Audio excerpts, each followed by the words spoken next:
Welcome back. In this video, the second part of our clinic manager course, we're going to talk about kind of the overarching principle for everything else we're going to talk about. Yes, the last video, I wanted to say yesterday, the last video we talked about was just kind of the vision behind why we're doing this course in the first place. This is going to be the idea that is the foundation for everything else we're going to talk about in the next several videos. There's 5 key things that clinic managers do. We're going to talk about number 1 today in this video. The first one we're going to talk about is systematizing everything. Now, I remember going into the office I work at now at first, and we had a lot of great ideas. A lot of people had wonderful ideas on how to handle different things that we did in our office. We were seeing hundreds of patients a week. It was going very well. We had just grown into a new office before I got there. This is all happening as I was getting into the mix. I wasn't even the office manager yet. I was systems coordinator, handling all the IT systems and all of the systems and policies and procedures, just doing an evaluation of all those because my history was part of, I had experience with that basically. And so I was looking at everything and going, nothing connects. There's no system here for anything. A lot was happening off the top of the CEO's head or the lead doctor's head or off the top of the office manager at the time, off the top of their head. They'd have an idea, they would implement it, but these team members didn't know what was going on. These team members did. There was a lot of confusion. And therefore, patient care suffered, right? And people didn't experience the kind of services in our clinic that they came to expect over the years before things got more busy and more complicated.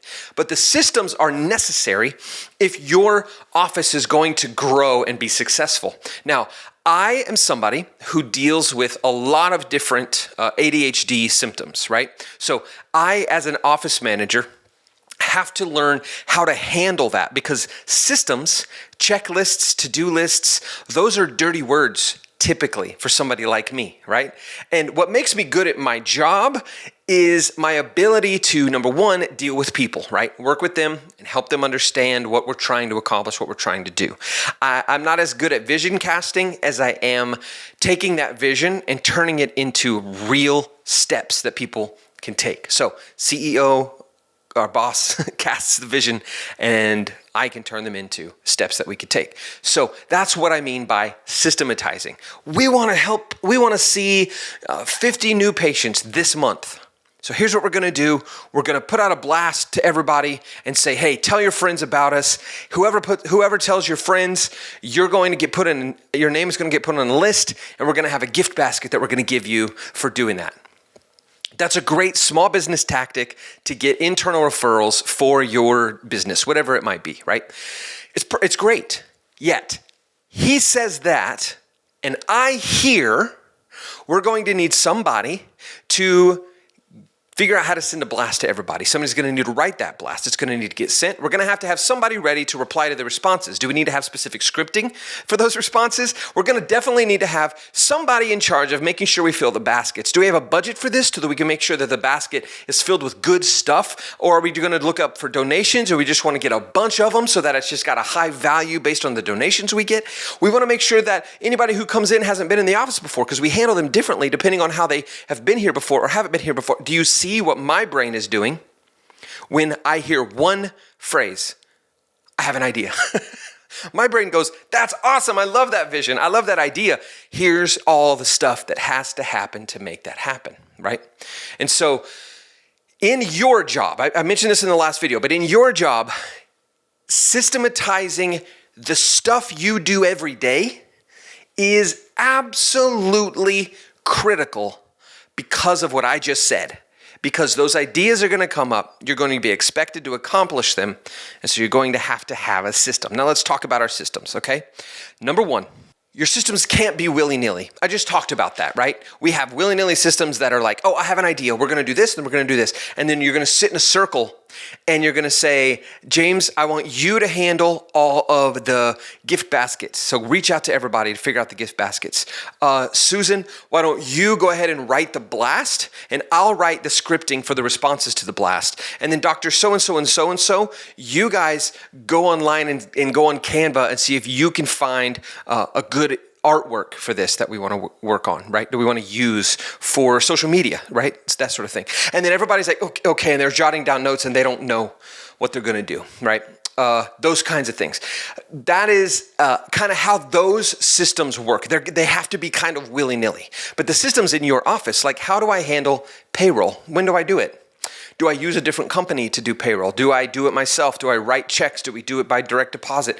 All of those things, that's a system that you have to make sure you understand and is useful. I have a system for our payroll. I set up auto messages to go out on Slack. They send them a message the day before, make sure your time cards are correct. I have a system of going in, checking time cards. I have certain things I look for that are red flags.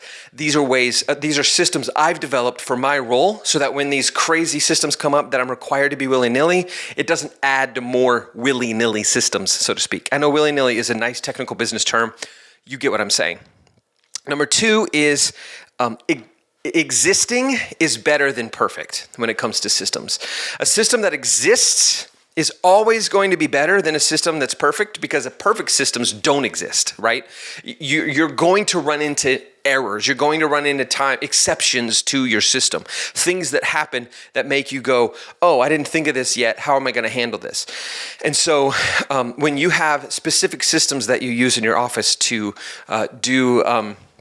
handle team members that come in late periodically, and you need to keep track of how they're coming in late and how often that's happening. If your system is, I have a little tally mark that I put on a Post-it note, here and there, and then they come in and that somehow the cleaner throws that Post-it note away. Like, you've got to come up with a new system. It's not perfect, but you had something. You can do different kinds of things. It's going to evolve. That's actually the next thing on the list. It's going to change over time because your job is going to change. The things in your office are going to shift and change, requiring you to make adaptations to your procedures.